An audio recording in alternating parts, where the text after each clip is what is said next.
Jason from Horrific Nightmares, and it's time for another positive spin. Today, we're going to be talking about the producer's cut of probably one of the most hated movies in the Halloween franchise, and that's Halloween, The Curse of Michael Myers, or Halloween 6. Now, my relationship with this film, I saw the theatrical in the theaters, and it was the first movie that really made Michael scary again, in my opinion.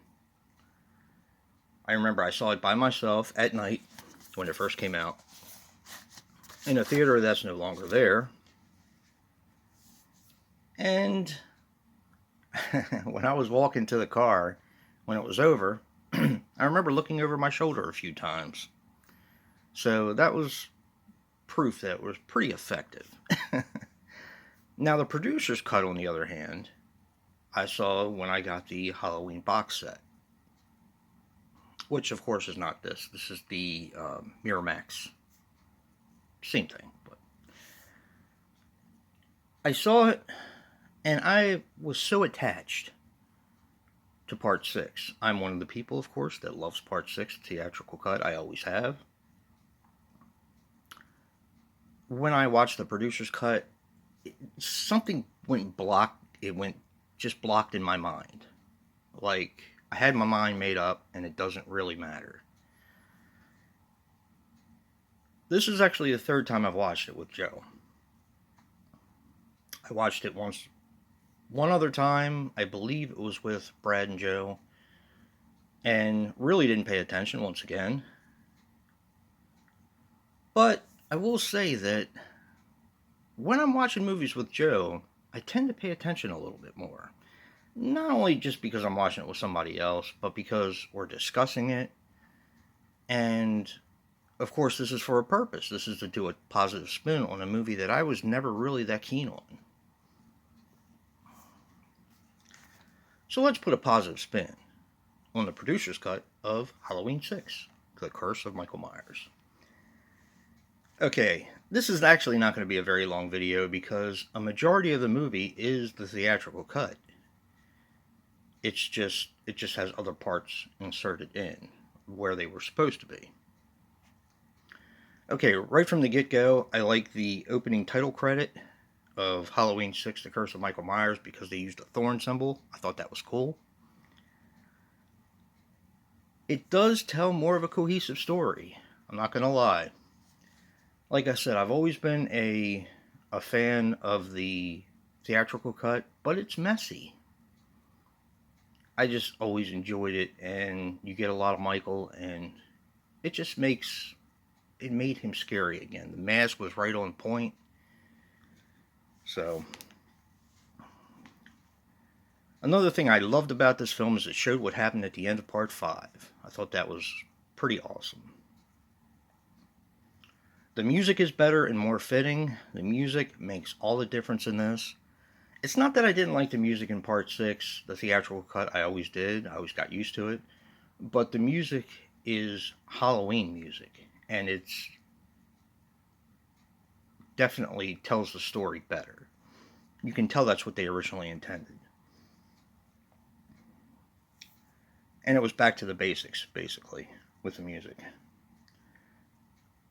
Of course, with Dr. Loomis, when he's first inserted into the story, again, they talk about him having plastic surgery, which was, actually gets rid of the no burns, you know what I mean? It's like, it follows up with the story. There's like little lines and scenes that they cut out from the theatrical cut that I have no idea why they did it, because it actually makes the story make more sense. I'm not sure exactly why they let the theatrical cut go out that way. When I was talking to Joe, he said it was because of a test audience, and the test audience didn't like the producer's cut, so they rushed it and put out the theatrical cut. The stalking at the college is really cool, and I have no idea why they took that out because it would have just made the movie that much scarier. It just makes no sense why they cut it out. And the score, the score, the score. It really sets the setting for the film. I feel like with this film, I watched it with my eyes open for the first time. I know we always had that argument on the Super Slash Brothers where Michael is the father, but in this version, and it was always implied in the other version as well, but he is actually the father, and they do specify it in this film, which is disgusting, but it does make the story make more sense. It would have been a very fitting end to the Thorn trilogy.